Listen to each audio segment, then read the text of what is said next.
అందరికీ నమస్తే. నేను మీ ముత్తినేని వీరయ్య, తెలంగాణ రాష్ట్ర ప్రభుత్వ వికలాంగుల కోఆపరేటివ్ కార్పొరేషన్ చైర్మన్.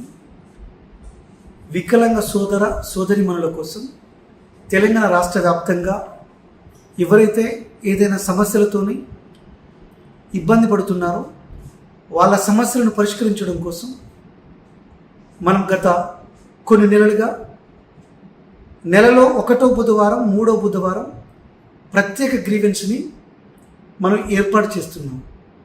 మీ అందరికీ తెలుసు, ఉదయం 11 గంటల నుంచి 1 గంట వరకు మన వికలాంగుల కార్పొరేషన్ మలక్పేట హైదరాబాద్ నందు గ్రీవెన్స్ కార్యక్రమం కలదు.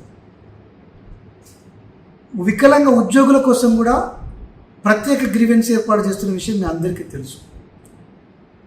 ఎవరు ఏ సమస్యతోని ఇబ్బంది పడుతున్నా ఆ సమస్యని నా దృష్టికి తీసుకొచ్చినట్లయితే ఆయా వ్యవస్థలకి దృష్టికి దాన్ని తీసుకెళ్ళి ప్రభుత్వం దృష్టికి తీసుకెళ్ళి పరిష్కరించే బాధ్యతని తీసుకుంటానని తెలియజేస్తూ థ్యాంక్ యూ.